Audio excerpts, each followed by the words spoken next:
अपने चरित्र को यानी अपने कैरेक्टर को कभी भी बगीचे की तरह बनने मत देना जहां हर कोई टहल सके। अपना चरित्र आकाश की तरह रखना जहां हर कोई पहुंचने की इच्छा रखता हो। कर्म कैसा भी हो, महत्व हमारी भावनाओं का होता है और जिनकी भावना शुद्ध है, ईश्वर हमेशा उनका साथ देते हैं। जय श्री राधे कृष्णा। मैं आज आप सभी के लिए एक बहुत ही खूबसूरत कथा लेकर उपस्थित हुई हूँ, राजा मोरध्वज की कथा। और मैं उम्मीद करती हूँ कि आप सभी को यह कथा बेहद पसंद आएगी। तो चलिए शुरू करते हैं। महाभारत युद्ध की समाप्ति के बाद अर्जुन को वहम हो गया कि वो श्री कृष्ण के सर्वश्रेष्ठ भक्त हैं। अर्जुन सोचते कि कन्हैया ने मेरा रथ चलाया, मेरे साथ रहे, इसीलिए मैं भगवान का सर्वश्रेष्ठ भक्त हूं।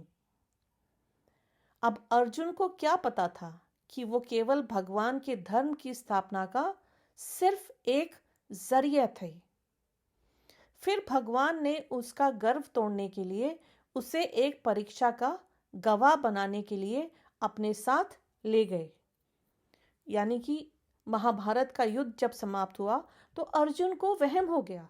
ऐसा वहम बहुत सारे लोगों को अक्सर हो जाता है। जब किसी के हाथ में पैसा आ जाता है या किसी के हाथ में कुर्सी आ जाती है या किसी के हाथ में पावर आ जाती है, तो हर उस एक इंसान को वहम हो जाता है, एक नशा हो जाता है, गुरूर हो जाता है कि मैं तो पता नहीं क्या चीज़ बन गया हूँ। लेकिन हम लोग ये भूल जाते हैं कि ये सब स्थायी नहीं रहता। हमारा मन जो सोचता है हमेशा वही होता नहीं है। तो अर्जुन को भी वहम हो गया कि अरे भाई, श्री कृष्ण मेरे रथ के सारथी बने, मेरे साथ खड़े रहे, उन्होंने मुझे उपदेश दिया, उन्होंने मुझे उनकी सहायता से मैं विजयी हुआ, तो मैं ही उनका सर्वश्रेष्ठ भक्त हूँ। तो श्री कृष्ण ने क्या किया?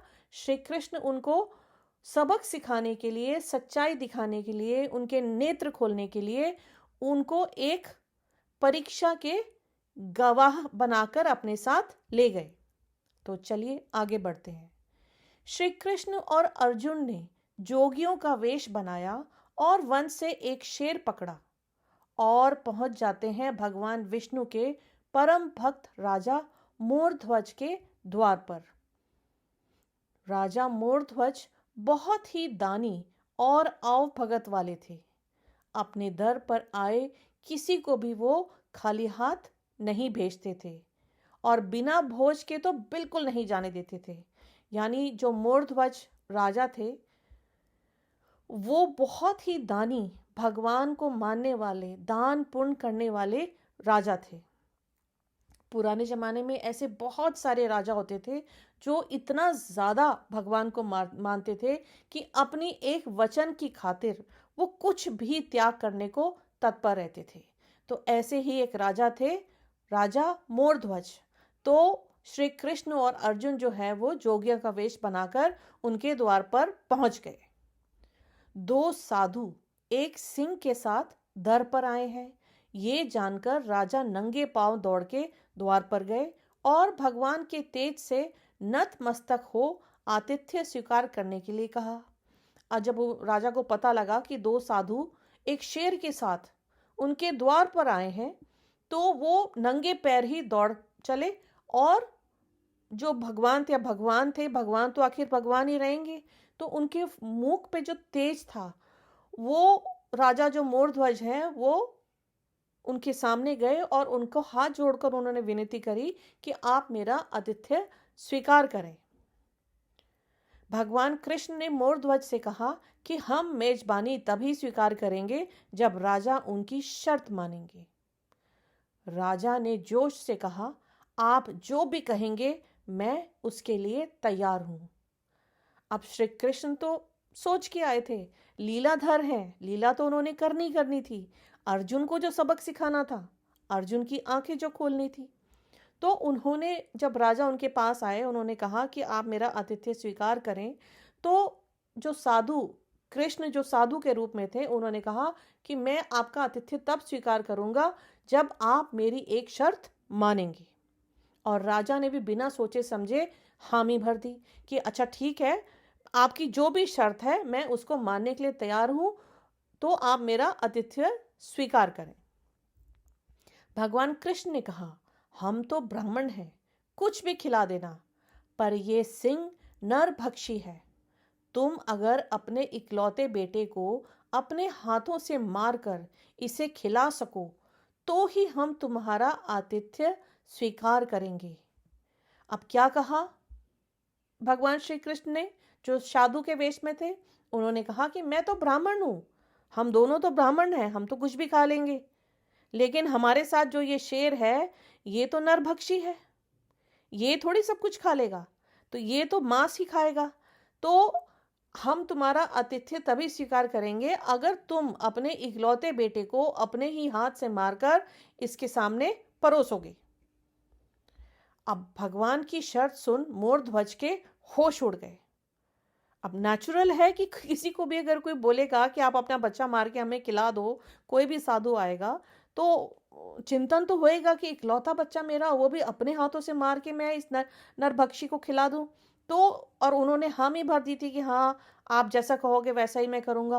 तो वो जो राजा था, ये बात सुन के, साधु की शर्त सुन के उसके तो होश ही उड़ गए कि ये क्या बोल दिया इन्होंने। फिर भी राजा अपना आतिथ्य धर्म नहीं छोड़ना चाहता था। उसने भगवान से कहा, प्रभु मुझे मंजूर है, पर एक बार मैं अपनी पत्नी से पूछ लूं। भाई बच्चा तो दोनों का था, तो इस चीज का फैसला राजा अकेले कैसे कर देते? और पुराने जमाने में लोग अपने वचन की खातिर कुछ भी कर गुजरते थे, आजकल की तरह नहीं कि रात गई बात गई, कौन सा वचन, कौन सा प्रॉमिस, कौन सी बात किसी को याद नहीं रहता। लेकिन पुराने जमाने में शब्दों की कीमत हुआ करती थी, शब्दों में वजन हुआ करता था। अगर किसी ने कोई बात कह दी, अगर किसी ने कोई प्रॉमिस कर दिया, तो वो पत्थर की लकीर है। भगवान से आज्ञा पाकर राजा महल में गया, तो राजा का उतरा हुआ मुंह देखकर पतिव्रता रानी ने राजा से कारण पूछा। राजा ने जब सारा हाल बताया तो रानी की आंखों से अश्रु बह निकले। फिर भी वो अभिमान से राजा से बोली कि आपकी आन पर मैं सैकड़ों पुत्र कुर्बान कर सकती हूँ, आप साधुओं को आदर पूर्वक अंदर ले आइए। अर्जुन ने भगवान से पूछा, माधव ये क्या माजरा है, आपने क्या मांग लिया? कृष्ण बोले, अर्जुन तुम देखते जाओ और चुप रहो। राजा तीनों को अंदर ले आए और भोजन की तैयारी शुरू की। भगवान को 56 भोग परोसा गया, पर अर्जुन के गले से उतर नहीं रहा था। राजा ने स्वयं जाकर पुत्र को तैयार किया। पुत्र भी 3 साल का था, नाम था रतन कंवर। वो भी माता पिता का भक्त था। उसने भी हंसते हंसते अपने प्राण दे दिए, परंतु उफ न की। राजा रानी ने अपने हाथों में आरी लेकर पुत्र के 2 टुकड़े किए और सिंह को परोस दिया। भगवान ने भोजन ग्रहण किया, पर जब रानी ने पुत्र का आधा शरीर देखा तो वो आंसू रोक न पाए। भगवान इस बात पर गुस्सा हो गए कि लड़के का एक फाड़ कैसे बच गया। भगवान रुष्ट होकर जाने लगे तो राजा रानी रुकने की मिन्नतें करने लगी। अर्जुन को एहसास हो गया था कि भगवान मेरे ही गर्व को तोड़ने के लिए ये सब कर रहे हैं। वो स्वयं भगवान के पैरों में गिरकर विनती करने लगे और कहने लगे कि आपने मेरे झूठे मान को तोड़ दिया है। राजा रानी के बेटे को उनके ही हाथों से मरवा दिया और अब रूठ के जा रहे हो, ये उचित नहीं है। प्रभु मुझे माफ करो और भक्त का कल्याण करो। अब इस इंसिडेंट के बाद अर्जुन की आंखें खुल गई। तब केशव ने अर्जुन का घमंड टूटा जान रानी से कहा कि वो अपने पुत्र को आवाज दें। रानी ने सोचा पुत्र तो मर चुका है, अब इसका क्या मतलब, पर साधुओं की आज्ञा मानकर उसने पुत्र रतन कंवर को आवाज लगाई। कुछ ही क्षणों में चमत्कार हो गया।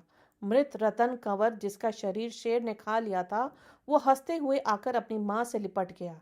भगवान ने मोरध्वज और रानी को अपने विराट रूप के दर्शन करवाए। पूरे दरबार में वासुदेव कृष्ण की जय जयकार गूंजने लगी। भगवान के दर्शन पाकर अपनी भक्ति सार्थक जान मोरध्वज की आंखें भर आई और वो बुरी तरह बिलखने लगे।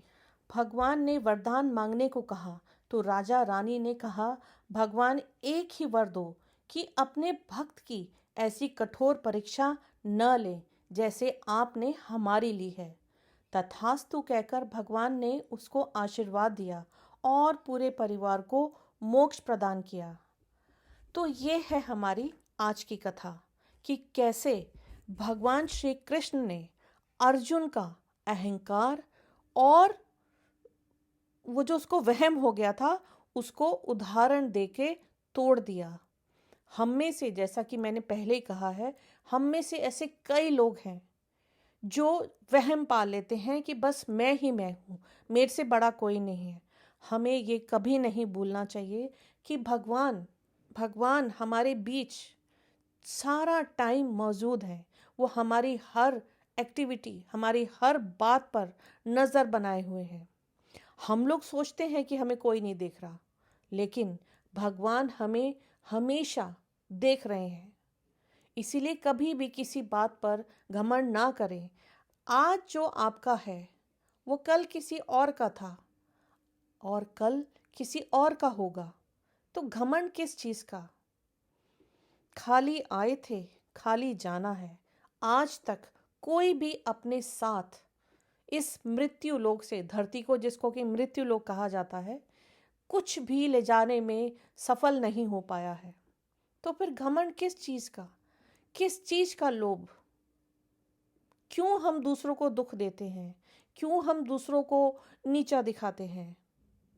मेरी आप सभी से विनती है कि मेरा तेरा, मेरा पैसा, मैं ये, मैं वो, इस मैं को छोड़कर अगर आप एक अच्छा इंसान बन सकें तो वही आप अपने साथ लेकर जाएंगे और वही एक चीज़ है जो भगवान को खुश करती है। अगर आप भगवान को पाना चाहते हैं तो लोगों से प्यार करना सीखिए, लोगों को अपना बनाना सीखिए, लोगों के दुख में दुखी होइए। यही जीवन है। मेरी ओर से आप सभी को जय श्री राधे कृष्णा। अगर आपको मेरी ये प्रस्तुति अच्छी लगी हो तो प्लीज़ कमेंट बॉक्स में कमेंट करके मुझे ज़रूर बताएं। धन्यवाद।